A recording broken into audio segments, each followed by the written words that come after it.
प्रश्न है समूह अथवा मूलक से आप क्या समझते हैं? क्रियात्मक समूह से क्या तात्पर्य है? कक्षा 10 की विज्ञान का एक बहुत इंपॉर्टेंट टॉपिक है। 2013, 14, 15, 16, 17, 18, 19 तक लगातार पूछा गया है। ठीक है, तो देखते हैं समूह अथवा मूलक होता क्या है।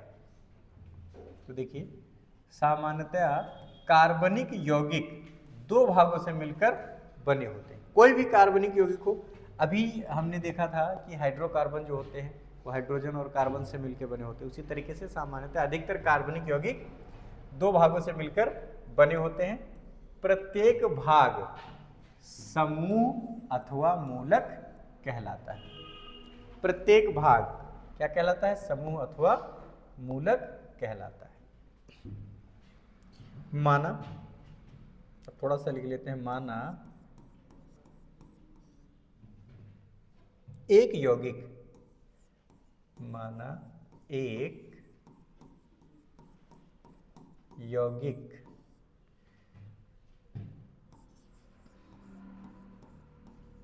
Rx है।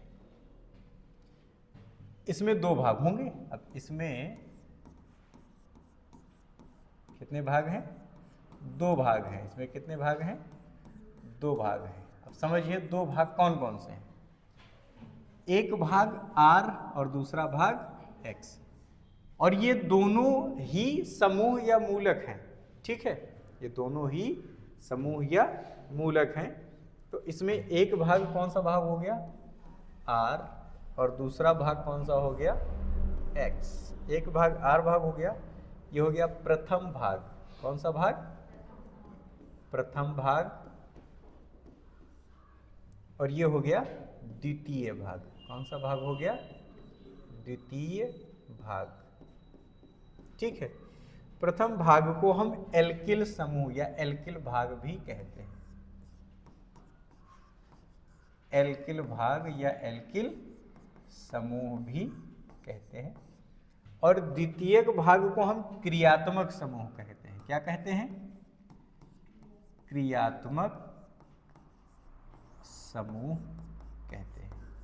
ठीक है, बात समझ में आ गया कि नहीं आ गया? ठीक है, तो कोई भी कार्बनिक यौगिक बना हुआ, अब मान लीजिए ये है क्या, जैसे एग्जाम्पल के तौर पर हम देखें तो C2H5OH, ये हमारा क्या है? एक तत्व है। ठीक है, C2H5OH।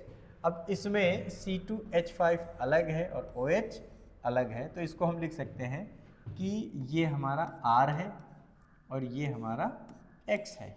ठीक है ना, तो R है और ये क्या है?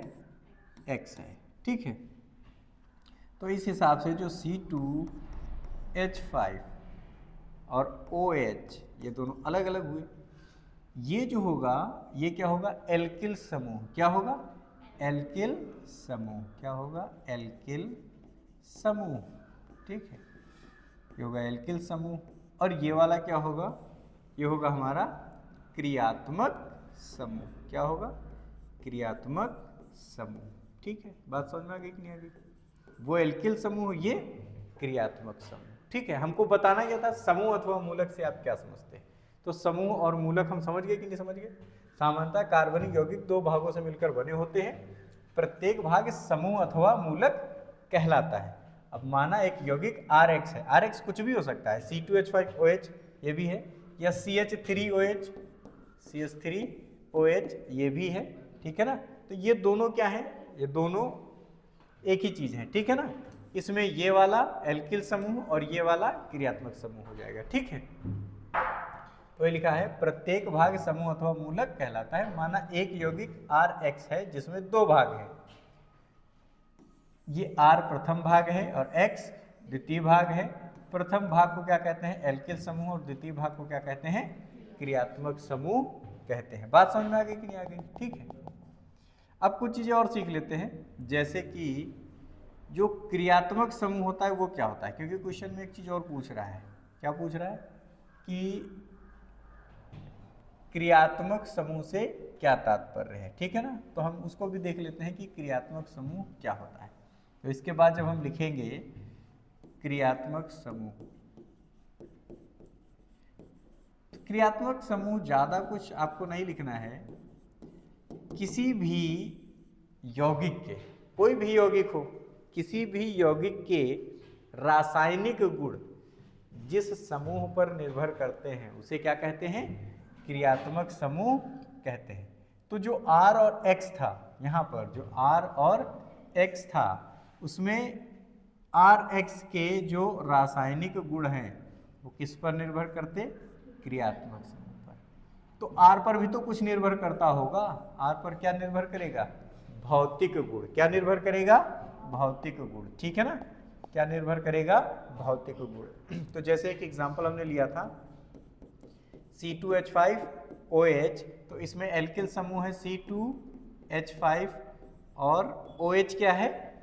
क्रियात्मक समूह है। ठीक, तो OH हमारा क्रियात्मक समूह है और ये अल्कोहल समूह है। ठीक है ना? कौन सा है? अल्कोहल। और ये क्या है? एल्किल है।